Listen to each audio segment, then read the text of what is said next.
mission list. We've received some new job offers. The details are on your iDroid.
coming too.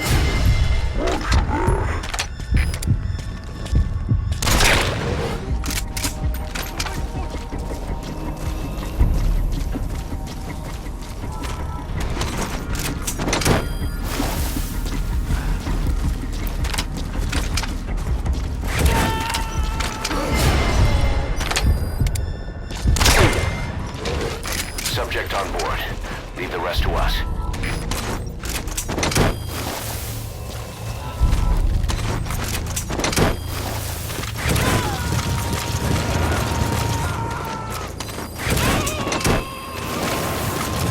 You gotta extract him.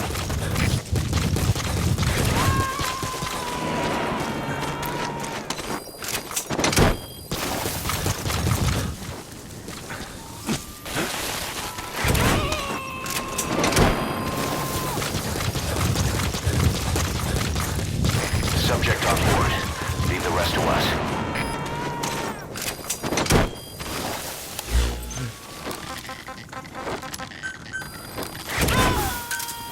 Roger. He's coming too. Roger that.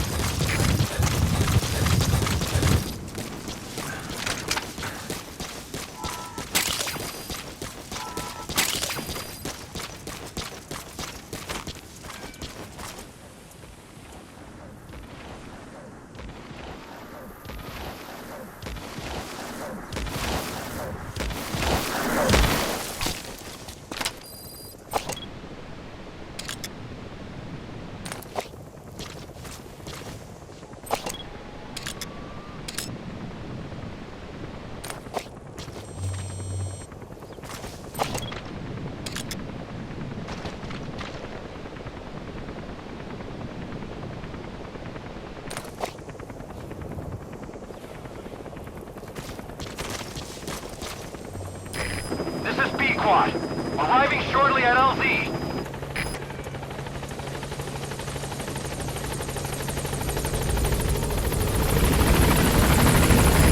This is B-Quad. On station at LZ.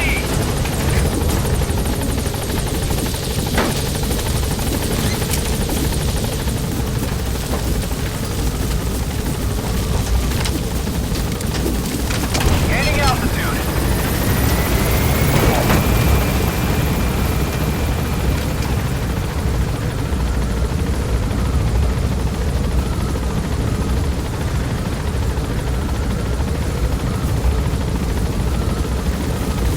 Departing!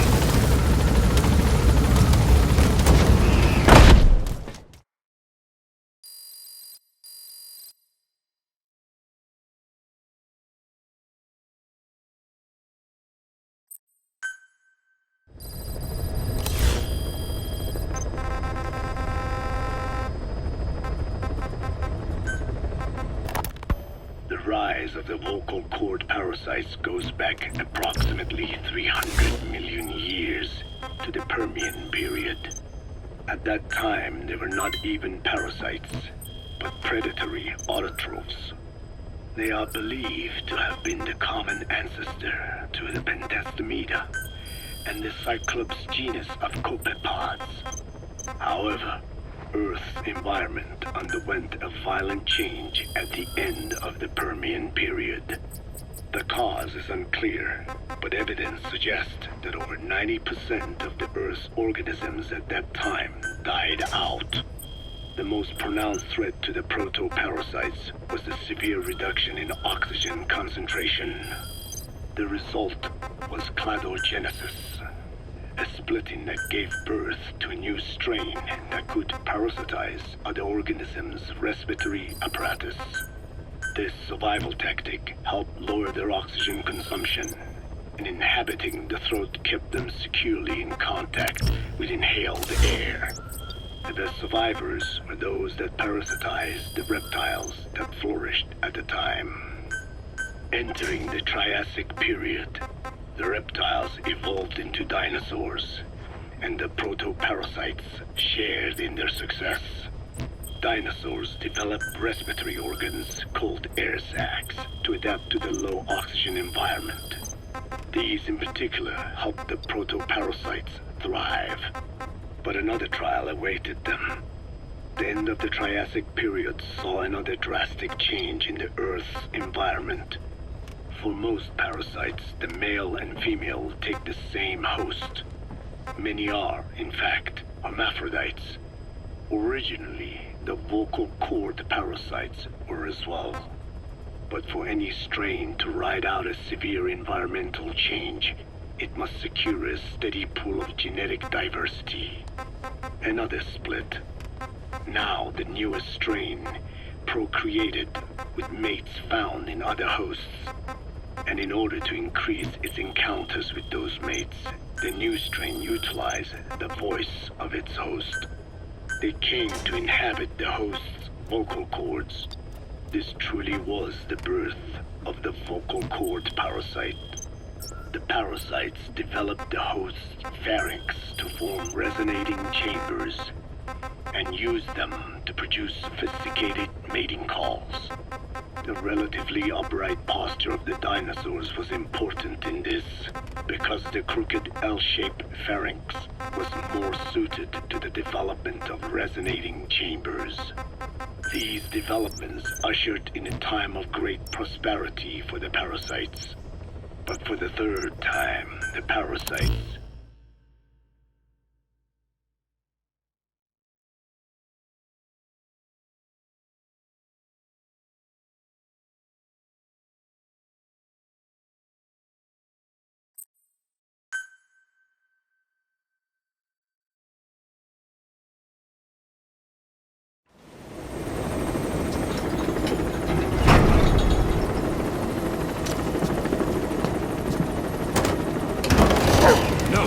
Stop!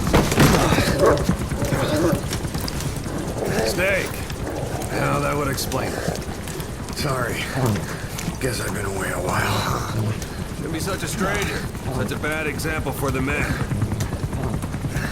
And he gets pretty lonely, too. Come on, Dee Dee.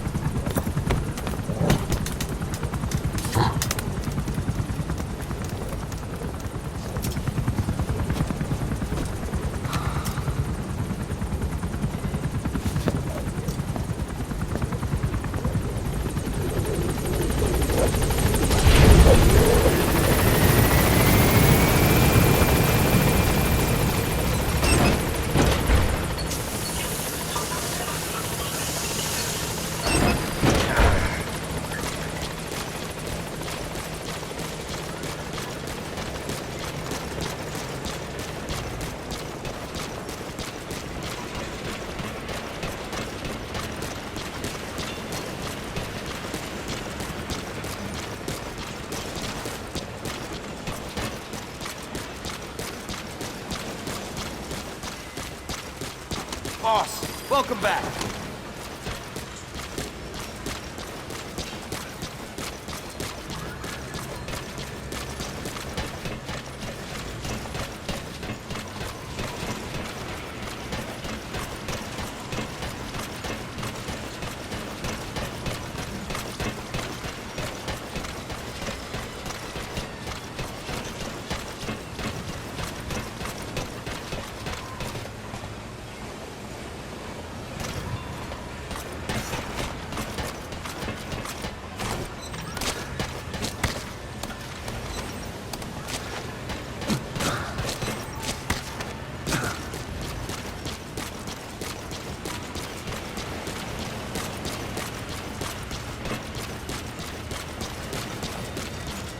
Boss, those animals owe you their lives. Thank you.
Snake?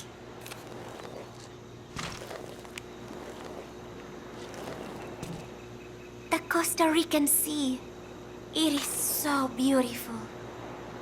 Costa Rica means rich coast. Please, please, get them out of my country.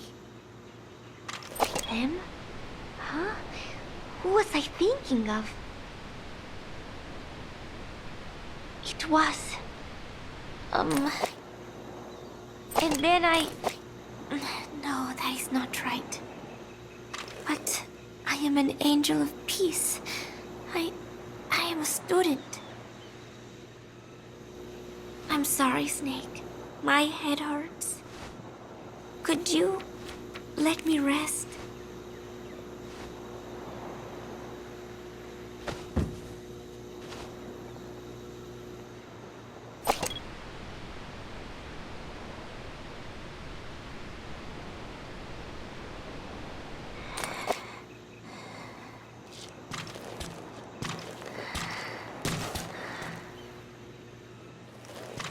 The real me. I am...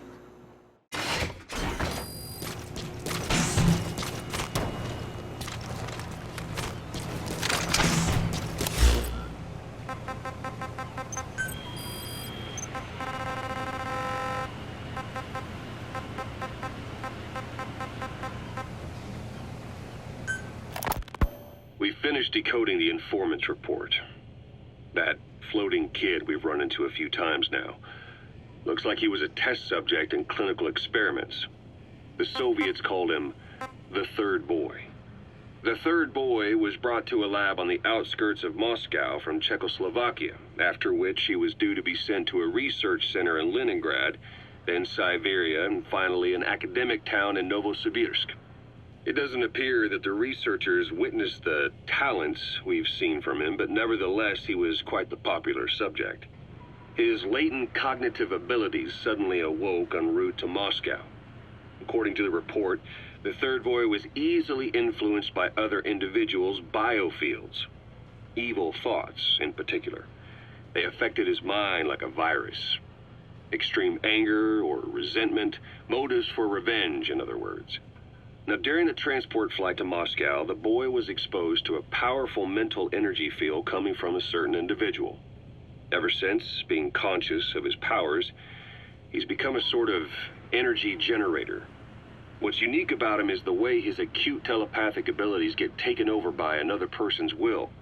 The boy began to physically parasitize individuals experiencing extreme anger and codify the host's desires.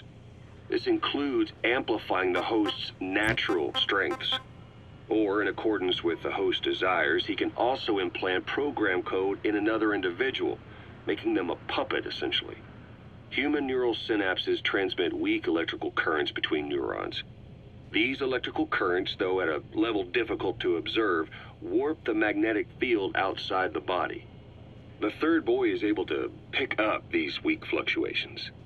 Contrary to psychotronics, which involves controlling the human mind, his abilities as a receptor are too high. The emotions he picks up from another individual are amplified and unleashed into his body as they recur in his brain.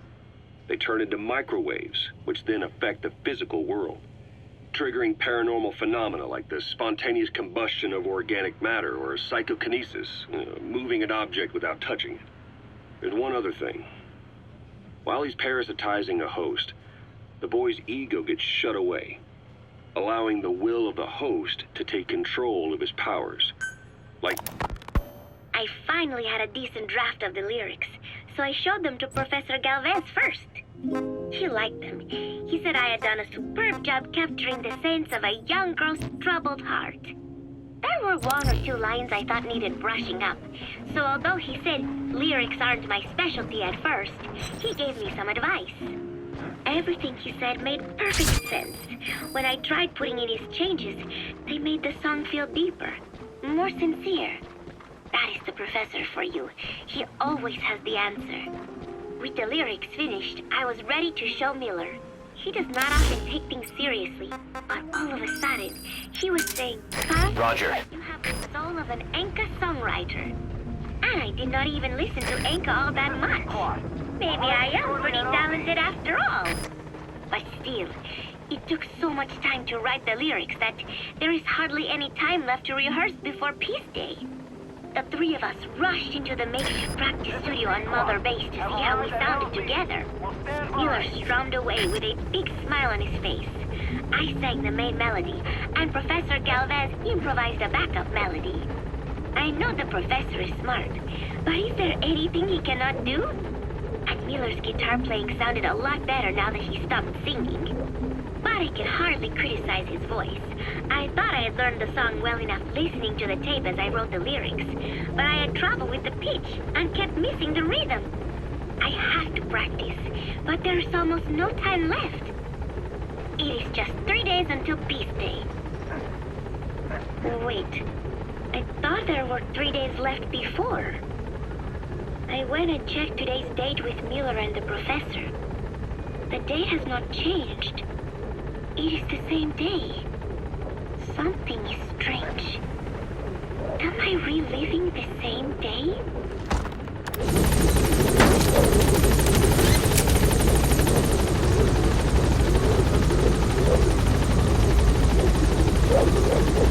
Getting altitude.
the target.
Extract him.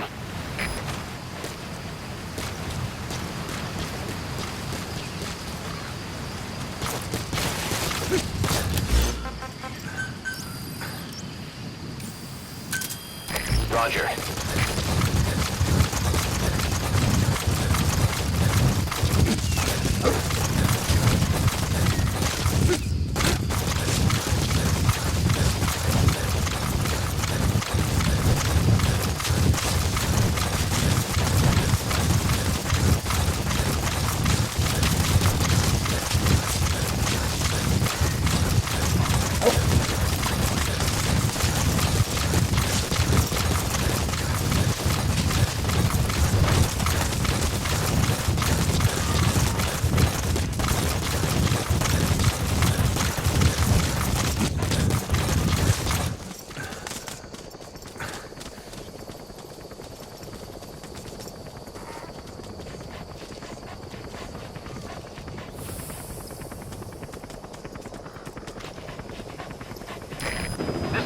Squad.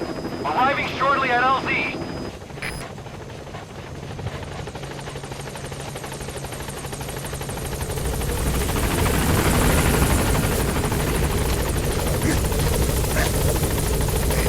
This is P-Quad.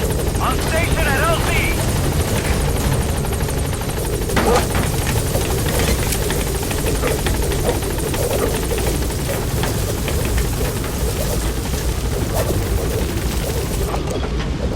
Gaining altitude.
the target.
Roger that.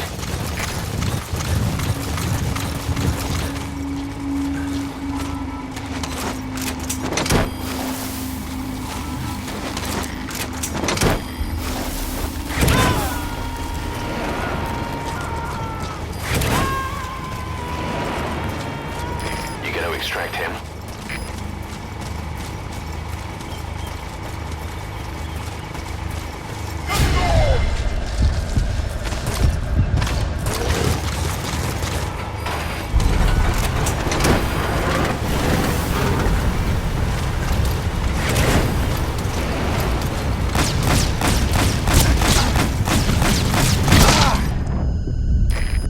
That's a serious injury.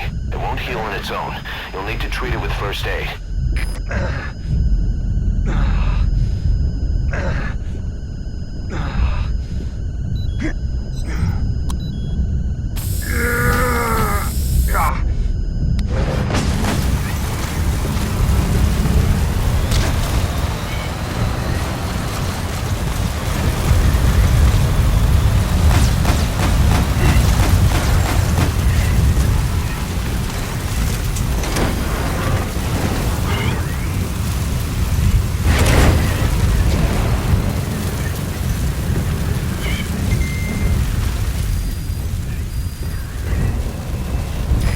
Sorry, boss, but the extraction failed. The support unit just isn't skilled enough. If you want to increase the success rate of Fulton extractions in bad weather, you need to improve the support unit.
Subject on board.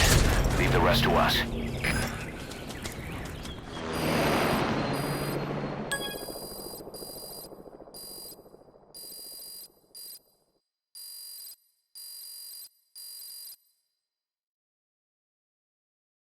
Boss, we have an emergency.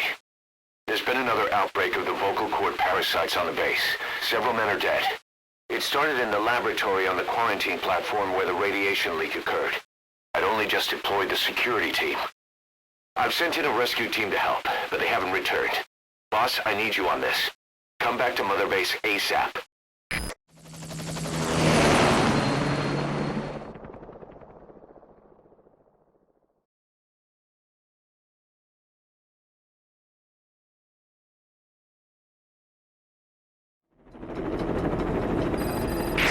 Here we go again. There's been another outbreak in the laboratory. The quarantine platform. We sent a team to investigate and recover the survivors, but they haven't returned. There's nothing on the radio either. We got a backup team ready to go. Just give the order and I'll go alone. Boss, what are you... There's no need for that. We can't afford to lose anyone else. We have no idea what's going on in there. Exactly. Anyone still alive's at their breaking point. Last thing we need is another unit storming in. No telling how they'd react.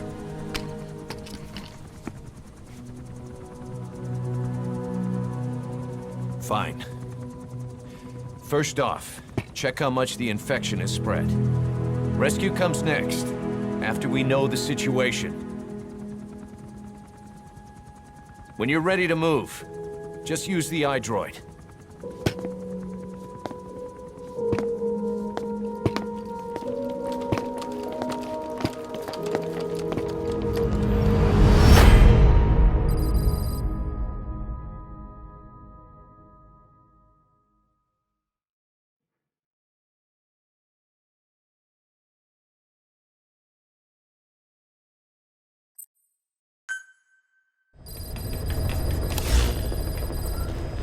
We have no idea why the parasite has showed up again. I thought we took care of it. We need more information. Find out what's going on, boss. Select the mission on your iDroid.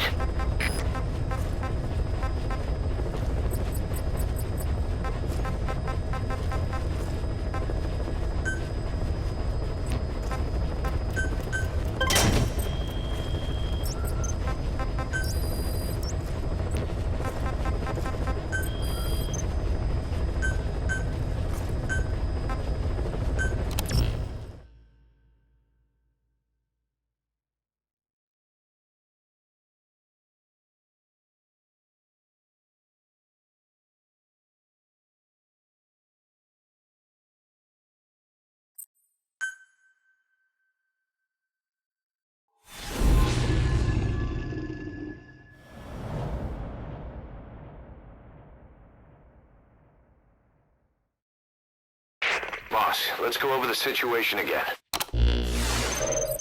We've got another parasite outbreak in the laboratory on the quarantine platform.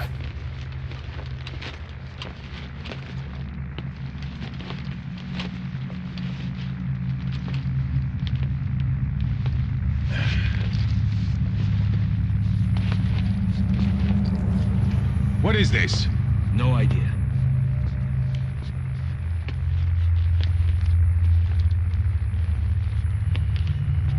Damn it! What the? Shit! Stay back! Stay back!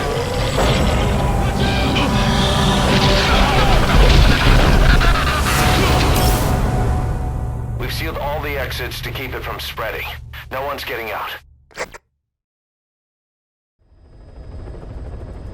One of the researchers inside managed to isolate the parasite behind the outbreak. He faxed over his findings. Code Talker's analyzing them now. Why this new outbreak, despite our inoculation? This is still unclear. Introducing the Wolbachia to the infected prevented symptoms during the last epidemic. The parasites lodge in the victim's throat, forming a mating pair. But the Wolbachia turns the male to female. Two females can neither copulate nor lay eggs. That's why the rescue team went in with more Wolbachia.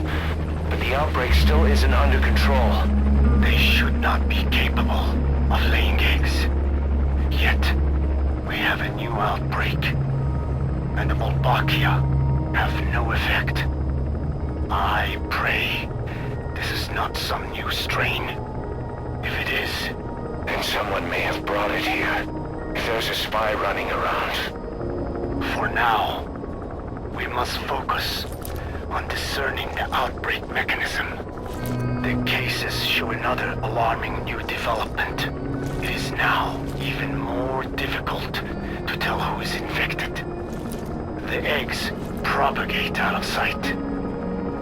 No external symptoms. One who appears healthy may be dying on the inside. What the hell happened in there? Boss, I still can't raise the rescue team I sent in. We know how to proceed if we just knew how to ID the symptoms. Finding that out is part of your job in there.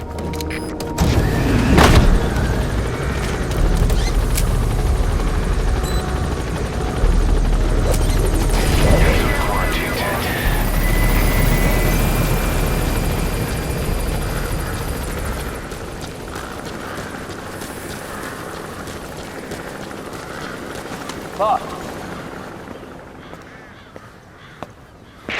Hang on, Snake.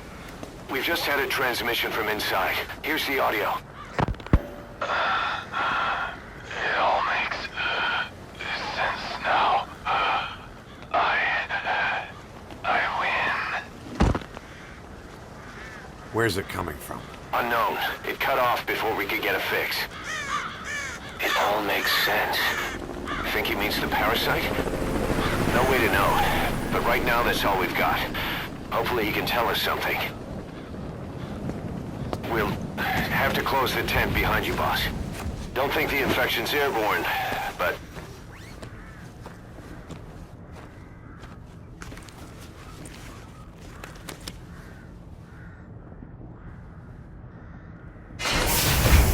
Find the source of that transmission, boss.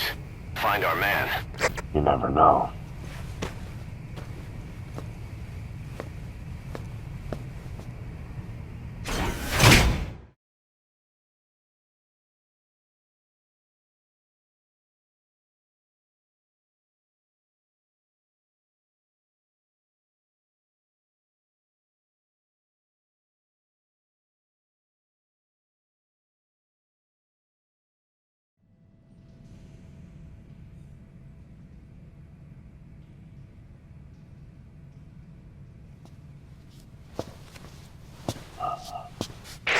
What is it?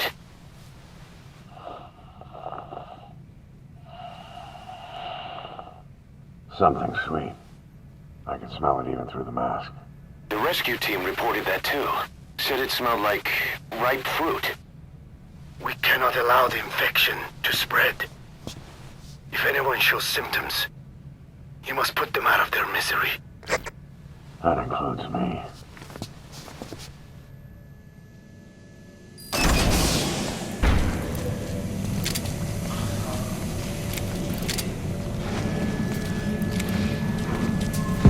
Guess the parasites killed him. Don't touch him.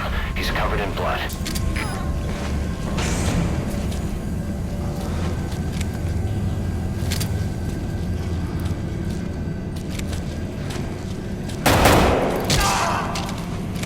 Stay back! Stay back!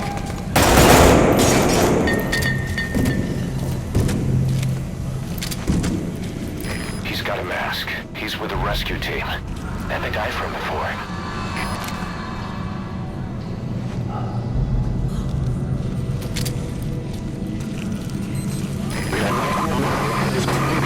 You're kidding! Was that more of the message? We'll try to clean it up. Why?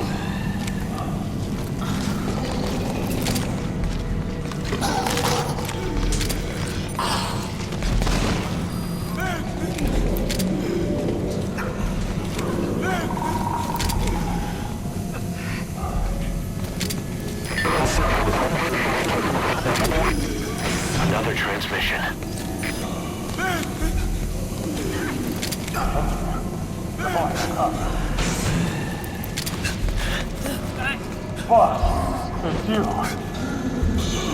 He's wearing a mask. He's part of the rescue team. Looks like he's not the one who sent the message. I'd like to hear what he has to say, but you need to keep going.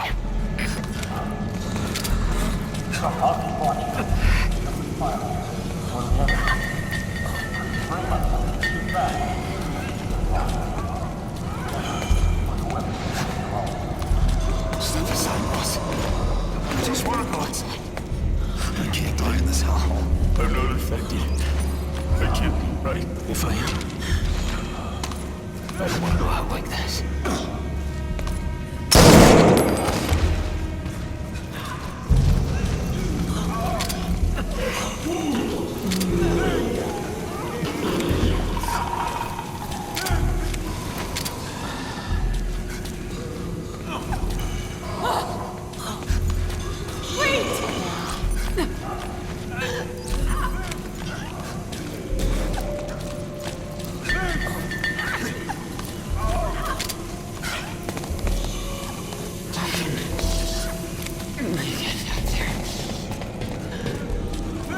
I have analyzed part of the data that was faxed out. It appears even those who barely spoke became symptomatic. This must be some kind of mutation.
Boss! What the hell happened? At least you're okay. What's going on? I win. I'm no snail.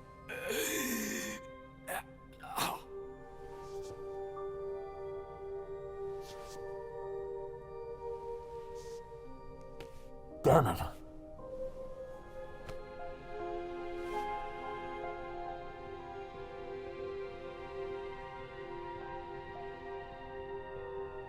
So he sent the transmission. Seems like he had a way of IDing who's symptomatic. But what was he trying to say? Snail. Yes, of course. It all makes sense now. Do not let anyone showing symptoms get outside. As infection progresses, it triggers an overwhelming urge to get out in the open. That's the parasite controlling them. Once outside, the birds will feed on infected bodies, spreading the parasite on land.